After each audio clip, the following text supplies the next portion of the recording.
So, we've got more Blizzard news. I'm doing my best to keep up because the higher level creators, if you will, on YouTube obviously have a much more streamlined process that they've developed over time, whereas I'm just the rookie on the street trying to improve my process over time. Now, this news has developed in the last week with, of course, Bobby Kotick saying he's going to take every action necessary to oust those who are trying to impede investigations involving the lawsuit from the state of California. They will be held responsible for their actions. So I just wanted to read this article as well as a previous article from August 3rd, just to kind of outline everything that's going on. And then I wanted to further listen to BellularGaming and Levighast because I like the way that they're more journalistic about it in terms of conveying their opinions, whereas I'm mostly just conveying perceptions based on what I know thus far by looking at articles such as these. Activision Blizzard CEO Bobby Kotick, people will be held responsible for their actions. Kotick said any managers found to be impeding investigations into claims will be fired. In the wake of a lawsuit alleging widespread discrimination and sexual harassment at the company, Activision Blizzard expressed a commitment to a safe working environment in today's second quarter 2021 financial results, and promised to take swift action to ensure a safe and welcoming work environment for all employees. In his opening statement during today's investor call, CEO Bobby Kotick spoke bluntly on the matter, promising that people will be held accountable for their actions.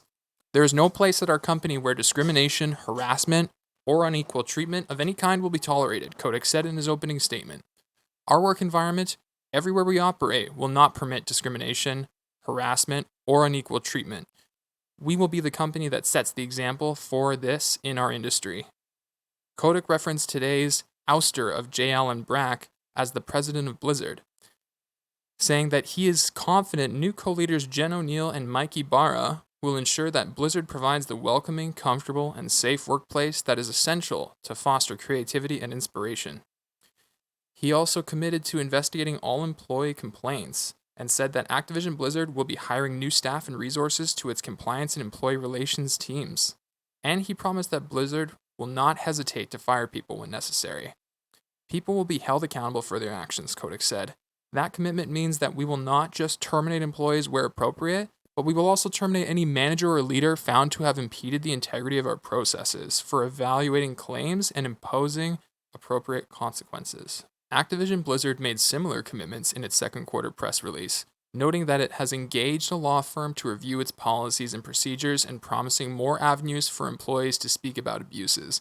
Now, if I remember correctly from an interjection that Asmongold made, the particular firm that Blizzard did hire was one that's notoriously famous for dealing with cases of overcoming union workers in favor of management. So I'm not overly convinced on what that reviewing our processes means, other than trying to make sure this doesn't happen again for the sake of the company and not for the sake of the employee. I'll leave it at that. We will be evaluating managers and leaders across the company with respect to their compliance, the company said, and we will be adding resources to ensure and enhance our consideration of diverse candidate slates for all open positions. The leadership of the company is committed to creating the most welcoming, comfortable, and safe culture possible. The hope is that Activision Blizzard will take its problems seriously and act accordingly to address them, but the steps it's taken so far haven't made an overly positive impact on employees. Exactly. Earlier today, a group of employees calling itself the ABK Workers Alliance rejected the company's choice of the Wilmer Hale law firm to conduct its internal review, saying that it has a history of discouraging workers' rights and collective action. Case in point. Employees also expressed doubts of Kotick's earnings call statement on social media, reiterating the demands made during last week's walkout. Oh, here's some tweets I'm assuming from employees. Today in the quarter 2 earnings call, executives said, "We are taking actions to address the concerns of employees," which is weird because thus far none of the employee demands have been acknowledged, let alone met. Okay, these are the demands. An end to mandatory arbitration clauses in all employee contracts, current and future. Arbitration clauses protect abusers and limit the ability of victims to seek restitution. True.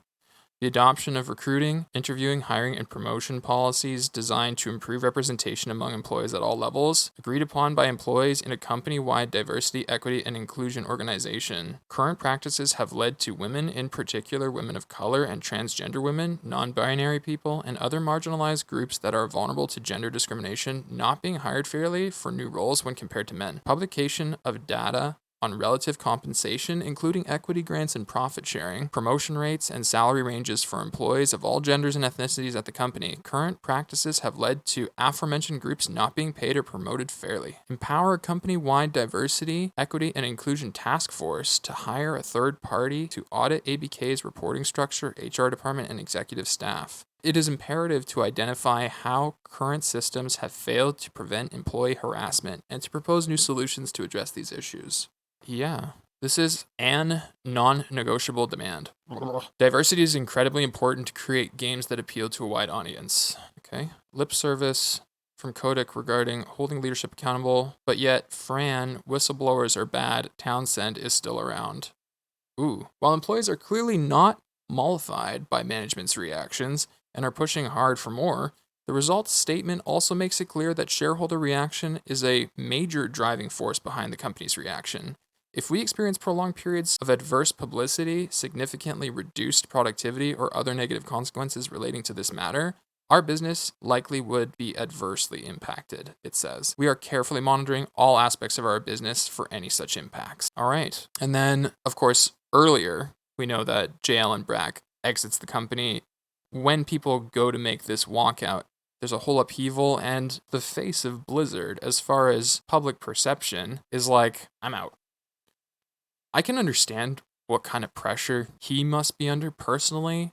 I can only imagine what he's going through in terms of the response, especially after he left. But when you accept a leadership role, the president of a huge company, you're also accepting what will happen during its downtimes. You can't just ride the waves so long as it's good, and then the minute things get sour, you up and leave. If you're being harassed on Twitter, turn off Twitter, ride the wave, support the people who you promised to lead to victory. That's the role of the president, is it not? But too many times do we see in the news, even outside of gaming companies, where presidents or CEOs or people at executive levels leave as soon as things get hairy for them. It's really unfortunate. It really just speaks to the integrity of corporations at times, and really goes to show that a lot of systems that are in place at corporations to ideally promote a safe, healthy working environment for all people of all colors, discriminations, backgrounds, creeds, religions, etc., I'm not seeing it. I'm really not. So seeing stuff like this is hugely important for me and gives me a great sense of vindication when I have been on the receiving end of workplace harassment and abuse that ultimately cost me my job. And the fact that people are standing up and doing this, it gives me a sense of wishing that people had rallied together in my situation, but I guess it just wasn't as prevalent and in the public eye as a video game company, and that's the difference. Blizzard president J. Allen Brack has exited the video game company to pursue new opportunities, following an employee walkout and protest over Blizzard's response to an equality lawsuit. Replacing him will be Jen O'Neill and Mike Ibarra, appointments that were announced by Activision Blizzard president and COO Daniel Alegre, apologies Daniel, Tuesday in a memo to employees. Alegre wrote, I am pleased to announce that effective immediately, Jen O'Neill and Mike Ibarra have been appointed co-leaders of Blizzard. Jen and Mike will share responsibility for development and operational accountability for the company. Both are leaders of great character and integrity and are deeply committed to ensuring our workplace is the most inspired, welcoming environment for creative excellence and to upholding our highest game development standards. I've pre-pulled up the LinkedIn profiles. So Jennifer O'Neill is the executive vice president of development at Blizzard Entertainment, which to me bodes well. The only thing that I say underlying in a hopeful sense, I hope people realize, is that I really, really hope they didn't promote her just because she's a woman. I really hope it's the fact that she's the head of development, and that's one of the biggest gripes as far as player complaints is the development of the game. I hope that this is a decision based on we want people to realize that development of the game to the benefit of all players is at the forefront of our games, and we want that person to be in a head leadership role. That's my hope. I really hope this isn't a publicity stunt that, she's just happening to luck out on, because that would be terrible. I guess we'll never know the reality of that decision, but the fact that they're making it co-leaders, that's what kind of raised that suspicion with me, because then they have Mike Ibarra, who's Executive Vice President and General Manager of the Platform and Technology at Blizzard Entertainment. Proud to be part of the Activision Blizzard team by focusing on creating well-designed, highly enjoyable entertainment experiences. Blizzard Entertainment has maintained an unparalleled reputation for quality since its inception. You might want to update that, Mike. That's okay, though. You're backing your company. You're not wrong. It's just a little bit dated. I have a passion for creating software and services that impact millions of people across a diverse and inclusive audience. In my personal time, I enjoy spending time with my family, living and breathing gaming, and diving into technology. Sounds like a guy after my own heart. If that truly is the case, that's some pretty strong leadership stepping into the role, who seem to have the longevity of having been there for a long time. Fingers crossed to these new leaders that they're going to take the game in a direction that's going to lead to... Are we going to have better WoW as a result? I'm not holding my breath. Will Activision Blizzard move forward and potentially create new, better games with a philosophy of the work environment being positive and creative and passionate, but then bestowing that upon their dedicated player base? There's so many people who still love Blizzard, and I do love the games that Blizzard represented. I miss old Blizzard, and I think a lot of people can relate to that sentiment where, you got excited when there was something new coming out, and now that excitement is met with, is it going to be good enough, or are we just going to be stuck waiting for the next update to make it good, and we're just a bunch of guinea pig testers who are running on a wheel doing our daily and weekly quests? You know what I'm saying? I digress. Let's continue with this article. Employees at Activision Blizzard staged a mass walkout July 28th at the company's offices in Irvine, California, a move intended to pressure the company into creating a better work environment for non-male employees, as well as equalize pay. Activision Blizzard was sued by the state of California's Department of Fair Employment and Housing the week prior for cultivating a culture of work that was, according to the suit, akin to working in a frat house. I really hate this statement that's being passed around about frat houses. And there was an excellent meme that, thumbs up from me, says, "Frat house held accountable for Blizzard-like environment."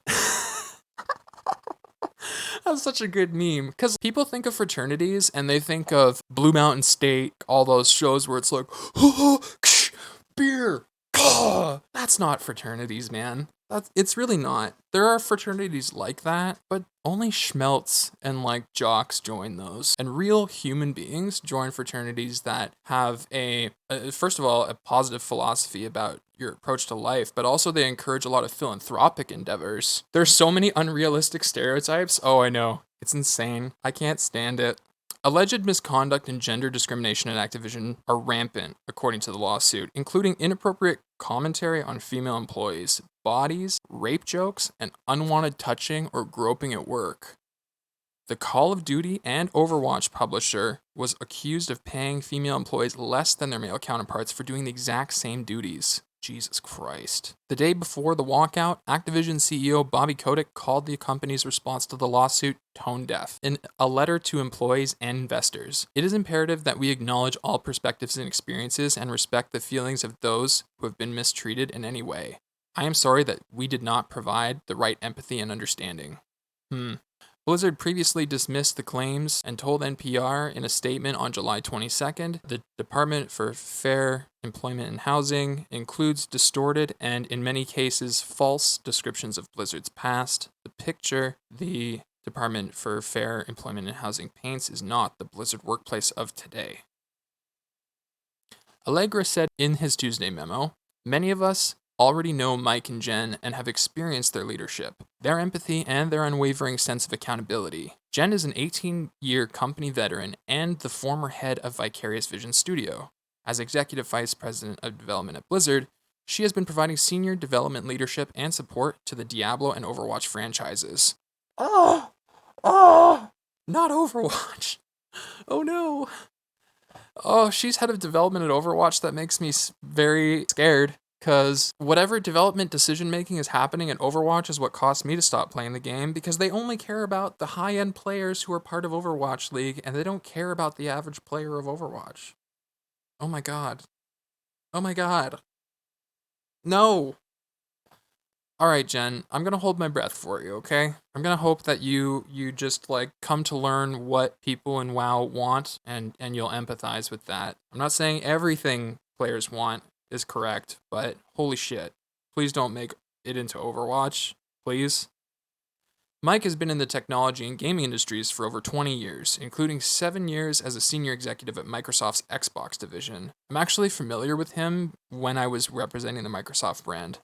Most recently, Mike was executive vice president and general manager of platform and technology at Blizzard, overseeing Battle.net, oh god, and our development services organizations. So he's responsible for updating Battle.net launcher and how it was broken for God knows how long. Even now, it works okay. Anyway.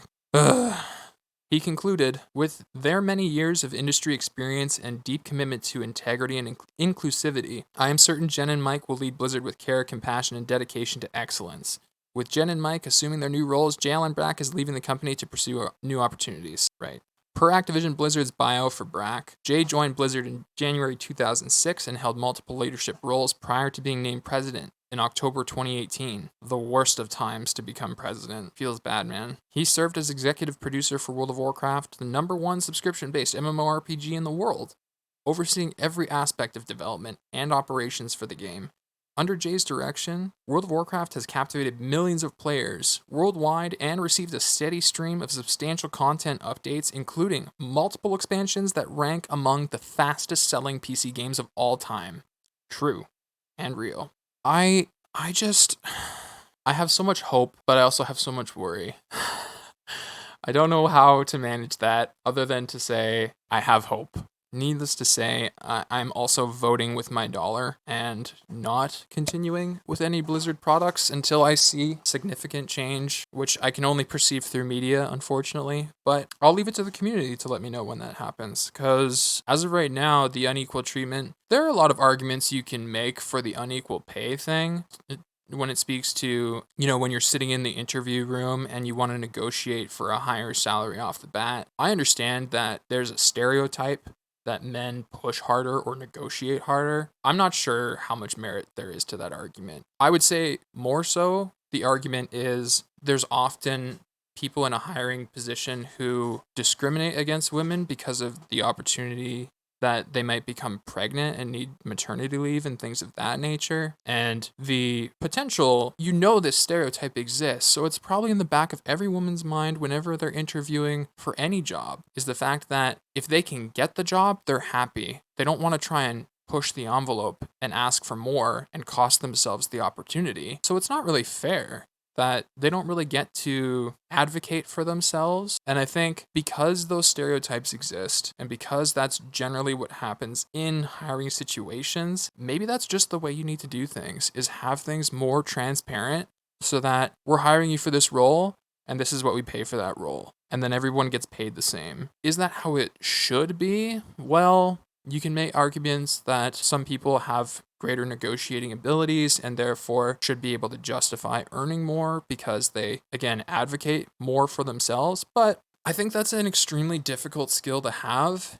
And that kind of pursuit often leaves people in the unemployment line. And I think that eliminating that aspect of hiring might benefit more people, even though personally, as someone who is outgoing enough in an interview room, could vie for more. I have negotiated for more pay in the past when getting a job. I don't know how comfortable everyone is with that. Man or woman, black or white, etc. How do you reshape everything, though? Most of the current feminist stuff is bullshit from entitled women that have their life considerably better due to pioneer feminists that paved the way. And they honestly do not know what it means to be discriminated. Not in the case of every person that works at Blizzard. I think there are specific cases where it's, whoa, this person's being abused. Why haven't you done something? But I will concur with you on the point that as a result of this all coming about, there's definitely people jumping on board saying like, yeah, I'm being discriminated too. Because they maybe want like their piece of the action, as it were. You see that in almost every case.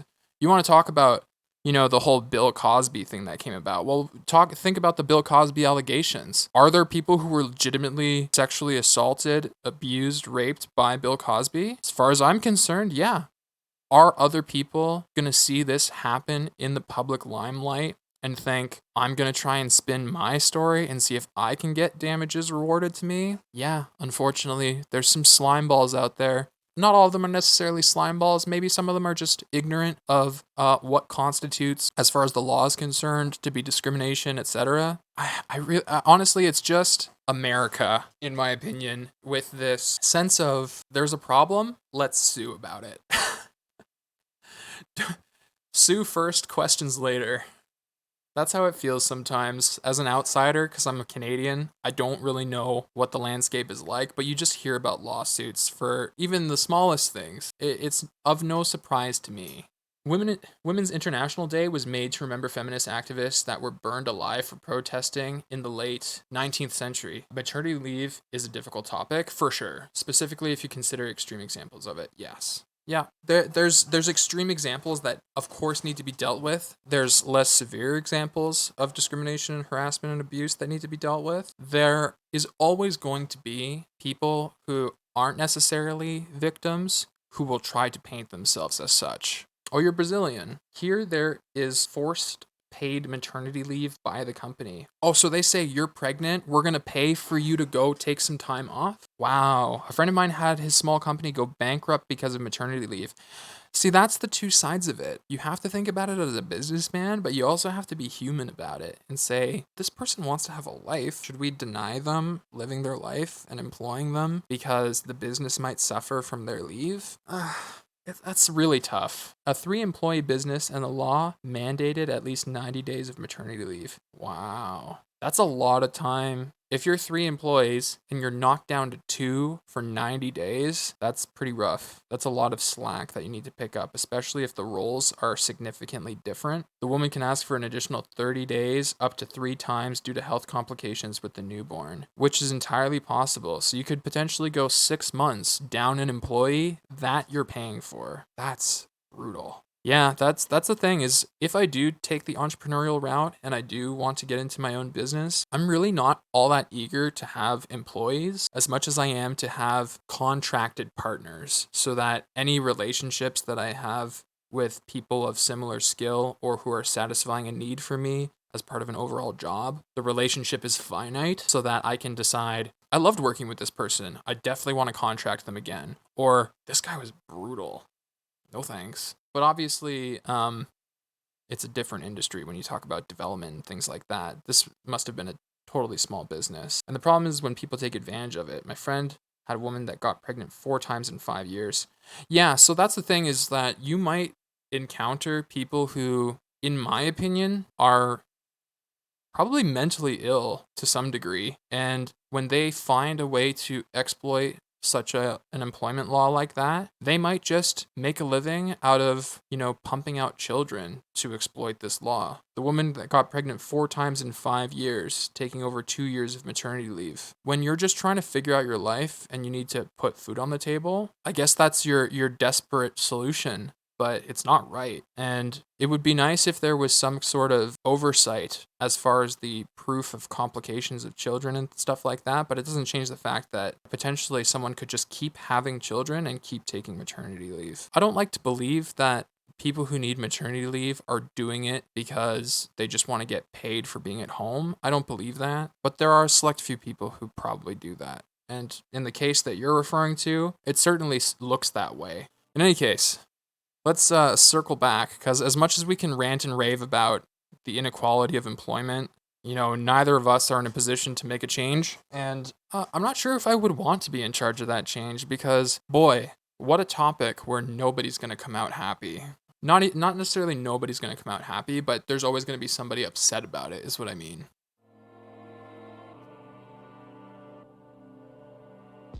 Oh, we've got a lot to talk about. There's the Activision Blizzard earnings call. There is also the big thing. Yes, Jab's no longer the leader of Blizzard. The big thing. Oh, yeah, Blizzard's entire management change. Wow. Just forgot about that. Yeah. But, to be honest, it's actually been such a brutal week for news that happened 2 or 3 days ago. As far as all the news that's been happening in the MMO universe, let alone World of Warcraft universe, oh my gosh. As someone who's trying to be a creator and doesn't have the most streamlined process for editing so far. I'm doing my best to keep up. It's a lot. I'm trying to put stuff out with good edits so that my videos aren't too lengthy, but they end up being lengthy anyway because it's a commentary on top of a commentary. We're going to do our best to edit this one. And I was sitting like looking at this stream and like, what do I call this stream today? Because nothing's happened since we last sat down to talk. But it's just we sit and here talking about so much all the time that it becomes a complete blur. So yeah, Jab is by. Jab has been jabbed out of there. And we've got Jen O'Neill and Maggie Barra in their place. We sure do. Yeah. And a lot of people are going to think, Activision plants. But no. Technically, literally, yes. Literally, yes. But there is plenty of reason to suspect that they're pretty damn good. Yeah. At the very least, Ybarra certainly has an interesting key binding setup in World of Warcraft. I'll give him that. Yeah, I'd love to know what the actual deal there is. Yeah, shift space to move. Apparently that's a thing. I don't know. Just I don't get it. I don't get it. I don't. So I'm trying to think, what should we do first? What should we start with? We can talk about the World of Warcraft things, or we can talk about the meta things. I feel like meta. I feel like get the meta things out of the way, and then we can sit down and really go go for it. Yeah. So okay, Jab's departure. J. Allen Brack got J. Allen whacked. Huh. It's maybe a bit in poor taste. Yeah, he's still alive as far as. Oh shit! That's what whacked means. Oh yeah. Okay. Yeah, I was gonna say, I don't know if he understands what whacked represents, but I think he meant J. Allen Brack got J. Allen sacked, right? That would be the British. He's not been killed. So here is J. Allen Brack. Certainly, this is not the most cheery photo of the man that that's existed. That's one of the real problems. Like after that very solemn apology talk, especially even the one from the BlizzCon line, there's just so many pictures of him that look sullen or kind of memeable in a way, just because of his expression. It's kind of awkward.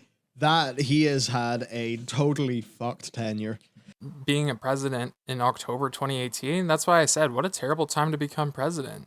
I would have said no, thank you, but I like my responsibilities where I'm at. Find someone with a bigger backbone. But I guess he wanted it for all the fun reasons of being a president, right? But he didn't want to roll with the punches of the negative aspects. I guess he never thought Blizzard could possibly turn sour. How could it? Completely scuffed. Like, he gets in, Blitzchung happy. You're like, oh, man. Yeah.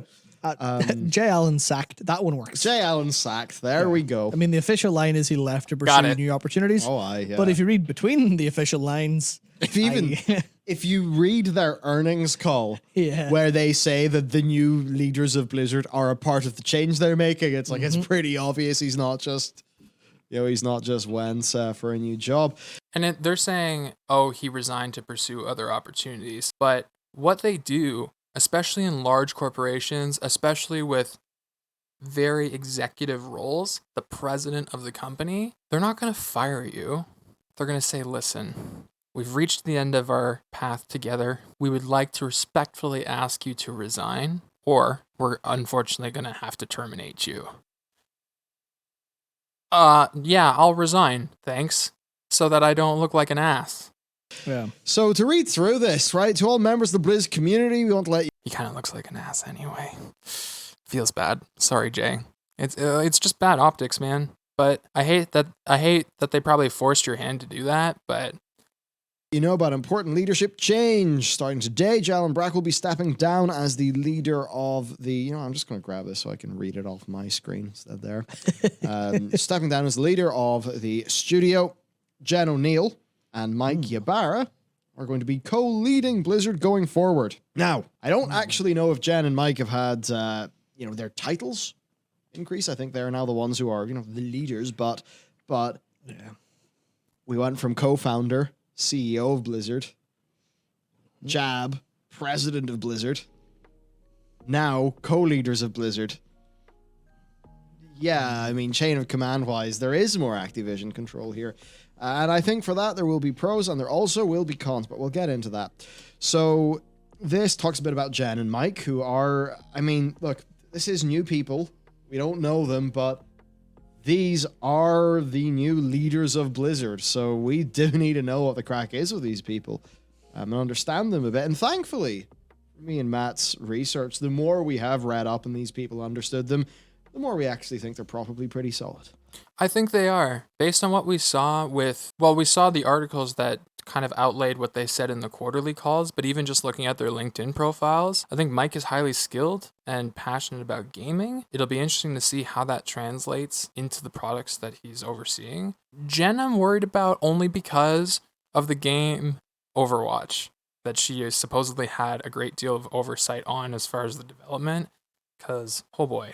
I guess that's more game design. I shouldn't hold her so accountable for that aspect, but also the game was built around the premise of we're going to have a pro league, and any changes that we make are going to be to the benefit of the pro league because everyone's going to follow suit and play the way the pros do.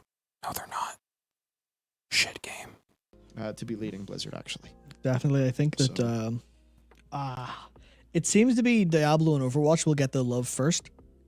Almost certainly, Yes. based on what Mike's been doing, based on what, especially Vicarious Visions, with Jen leading that, it's going to be very much, Diablo and Overwatch will get their spotlight, but I think after that, the next move is going to be Warcraft. Because I guess it kind of depends on how their mobile plans actually pair out over the next, couple of years. I think But they need a big mobile game with the next WoW expansion. And they've got 2 unannounced WoW mobile games that we're going to see within the next year or 2, so that'll be a thing. Yeah. To continue through this doc, Actually, though, 1 second. Interestingly, someone in chat, Hinurskers says, I've worked with Mike Ibarra a bit back when he was at Xbox. He's a pretty good dude. So Yeah. there's at least one vote of Nice. confidence. I never met the man, but when I was representing the Microsoft brand, I went to the Microsoft offices in Ontario and got to deal with some of the more executive people there, and I had heard about Mike through the grapevine. Not a bad guy. Definitely cares about gaming, but also has a job to do. That's the thing you have to remember, is he's also accountable for certain objectives to meet the demands of his role. It'll be interesting to see how he balances those things. well, thanks for letting us know that, and that is in line with other things I've heard about Mike. Right. People seem to like him. And we'll do Jen first, though. Jen joined Blizzard in January as executive vice president of development, where she's been providing senior development leadership and support to the Diablo and Overwatch franchises. Jen is the former head of Vicarious Visions, which is now part of Blizzard Entertainment. So she was acquired. Basically have nailed everything they've done recently. If you're even a Destiny player, Vicarious Visions did a lot of the actually very good Destiny 2 content. I think Destiny 2 as Wow. well. So they most recently did Tony Hawk Pro Skater 1 and 2 remastered. They've just done great shit. And of course, Diablo 2 Resurrected is a Vicarious Visions project. It was actually rumored that Vicarious Visions were doing that game over a year ago. Yeah, Ages ago. yeah, they definitely weren't they weren't just thrown on it. No. Whenever the announcement was made, they've been on that for Yeah. It would now be over it'd be over a year and a half now since those rumors started coming up, I think. Yeah, no, it would. Yeah, so it's interesting that. So, Jen has been working on Blizzard-related things for a decent bit of time. Right. She started off in QA, made her way all the way up to studio head of Vicarious Visions, working on pretty damn major projects, and now she's here at Blizzard. And I think there's a lot of reasons why it makes sense. I mean, number one, it seems like Jen is absolutely well qualified for the job. Also, number two, in the situation that's went on, I think for a lot of people at Blizzard, they will like to, they'll like this arrangement. I feel less concerned about my comments earlier.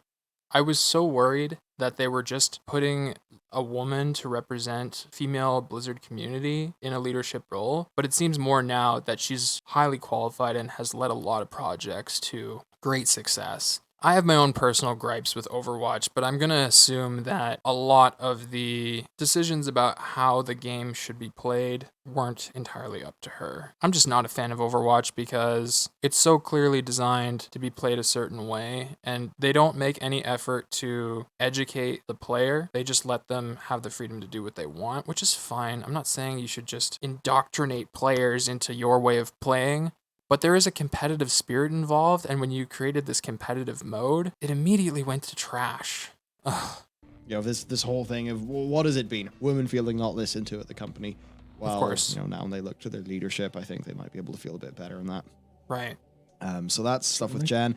As for Jen, actually, we'll go into our breakdowns of them in a little bit. I'll keep on going with the article here. For Mike Ybarra then, after many years at Xbox, Mike joined the company in 2019 as the Executive Vice President and General Manager of Platform and Technology, where he's been overseeing the evolution of Battle.net and our development services organization. Jen and Mike have more than 3 decades industry experience between them. Moving forward, they will share responsibilities over game development and company ops. Both leaders are deeply committed to all their employees, to the work ahead to ensure Blizzard is the safest, most welcoming workplace possible for women, people of any gender, ethnicity, sexual orientation, or background, to upholding and reinforcing our values, and to rebuilding your trust.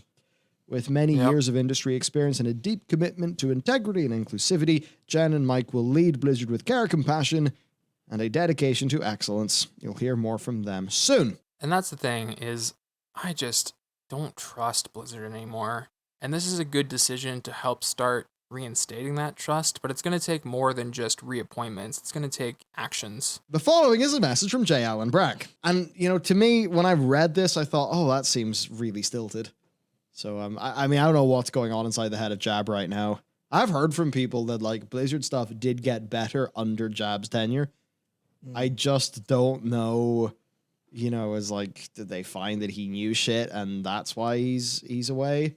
Did he know about Alex and do nothing? In which case, that would be him falling foul of what Bobby Kotick has said, right? About leaders who got in the way of processes. It's sort of hard to know. I mean, that said, if there was all that known stuff with Alex, and Alex Afrasabi got a slap in the wrist from a guy that they used to be on the same team, you can perhaps see. And if it does turn out it's that's why Jab is gone, then I mean, certainly feeling the consequences of that lapse of judgment, but also would show that title's not going to help you if you were part of the cultural problem. I think that's one of the most important things.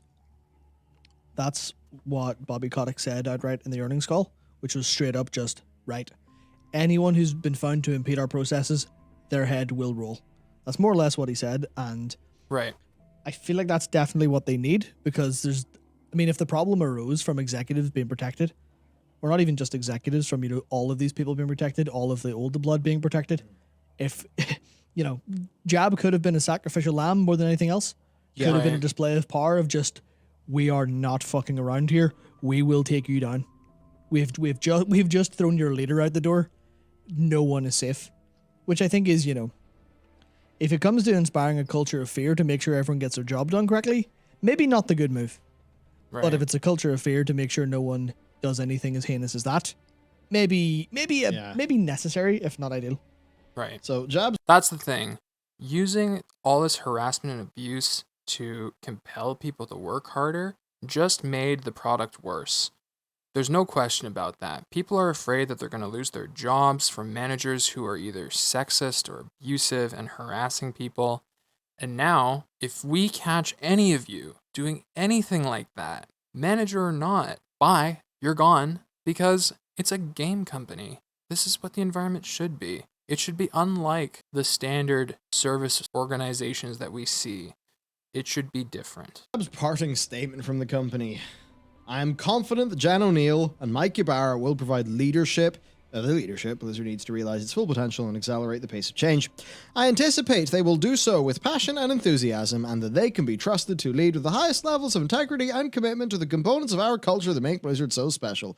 Finally, thank you all for being part of the Blizzard community and your passion and determination for safety and equality for all. Oh wait, no, that last bit wasn't Jab's statement. It's just the stuff that's just the sign off. Which, you know what? That ain't how a human speaks. I'm not saying that as a dig at Jab. That's how a person who is defeated and is trying to be humble and also political responds. Jab saying that a dig at the, not a dig, but it's messaging. It's messaging. It's not someone speaking. It's someone communicating professionally. Yes, exactly. So that means it doesn't mean much. Very political. For sure. So yeah, there's that. Wow. Wow or not wow? That is the question. In any case, I want to get back to editing, and I will have to prepare for my interview later. Wish me luck. But thanks so much for hanging out with me. I appreciate you guys, and peace and love to my ladies and bruvs, or neither. Non-binary folks, your friends too. And may the force be with you, always.